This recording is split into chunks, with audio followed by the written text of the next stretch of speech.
How you view yourself shows a lot about how you view God. Explain. We are all just spiritual beings having human experiences. So we are going to go through some mess. We are going to go through some struggles. Every day ain't going to be the same. Some days you get up and you're happy. Some days we're going to have these experiences because we're humans. When you have trust and faith in God, you understand, or you should understand, that there's no such thing as losses. They're just lessons. Now they both begin with an L, but for me, I haven't lost. I have just had lessons. I often talk about my grandfather, and I'm going to pin the link to my books in the bio because so many people have been reaching out like, hey, where's the link? In my book about my grandfather, I talk about one of the major points in my life, and that's when my grandmother got leukemia. And when she got leukemia, I was so upset. I was so upset because she didn't want to do the chemo. She didn't want to do anything. And I talked to my grandfather, and he was just so nonchalant, like, oh,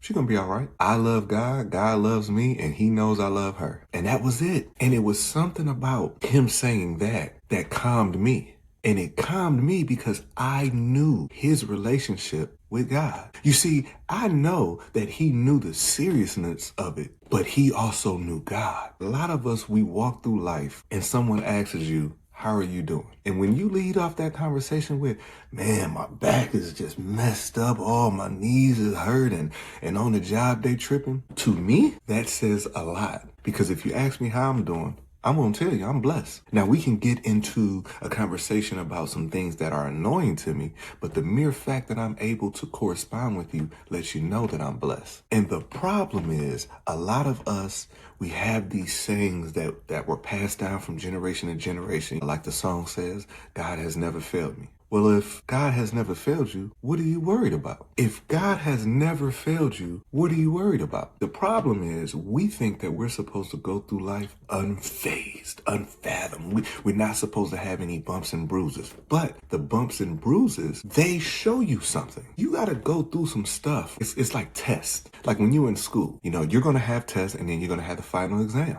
That's life. You're going to go through some stuff that's just testing to see, are you able to get to the next level? Then are you able to get to the next level? Then when you're able to just be done with that stage in life to go on to the next, you got to have your final exam. That's how I look at life. There were so many positions that I thought that I should be at. And I was listening to so many different people tell me, when they didn't let me in the room, I kicked the door in. Boom. And I brought myself in the room. But what I have learned is a lot of times those doors are closed because God knows what's on the other side of that door might kill you.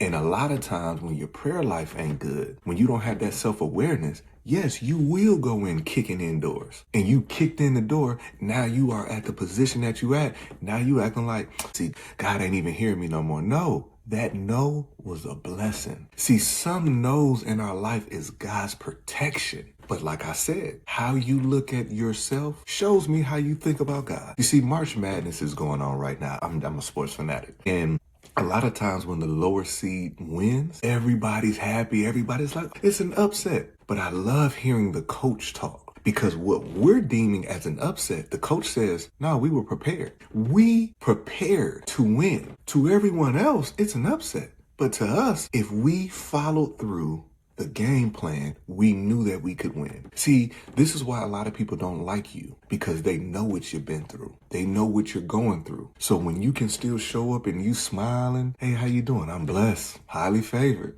But they know that your rent behind. They know that your car got repossessed. They know all of these things about you. But every time you show up, you got a smile on your face and you saying, hey, how you doing?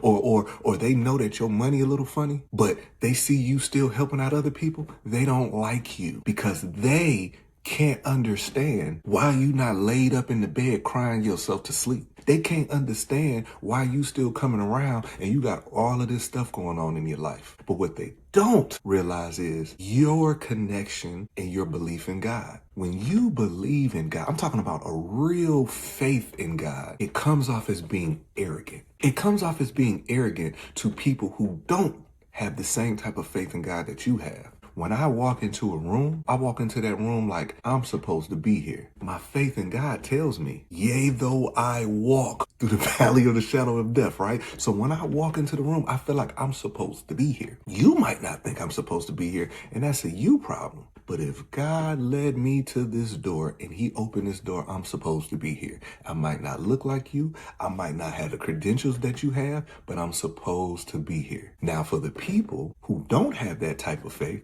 they look and they're like, what he doing here? Now their day is messed up because they so worried about why I'm in the room. When we see these superstars, I said this in another video, we always root for the underdog until that underdog takes it to the next level. I like to use Kevin Hart. Kevin Hart has reached a plateau, so much so people talk about how he's not funny. Oh man, Kevin Hart's not funny. Oh, he's not funny. He might not be funny to you, but guess what?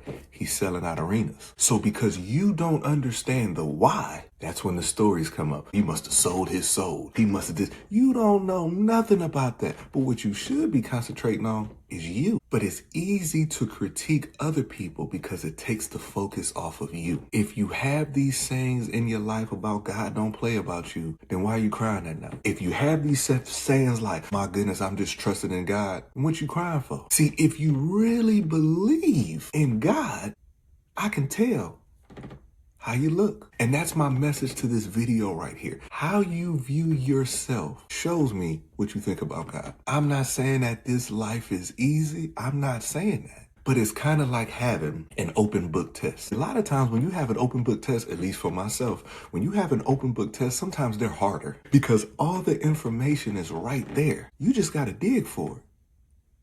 It's 10 chapters in this book. I got to go find this one answer. So for some people, open book tests are a lot harder. That's what this life is. Life is a test, but we got the book. Life is hard, but we know a man. Like when you have that relationship, and you have that faith, it is going to show in how you view yourself. If every time you don't get what you think that you're supposed to get and you consider it a failure, you're living life backwards. It's a lesson. If God provided everything for everyone that they thought they should have, we wouldn't even have a lottery because every time everybody would win the millions. But that's not how life is worked out. You not winning that million might save your life because you can't even handle 1,000. And that's why it always kills me when people say, man, if I can just win the lottery. If you can just win the lottery, what? You can't handle what you have now. There's a lot of people in positions at work and they're saying,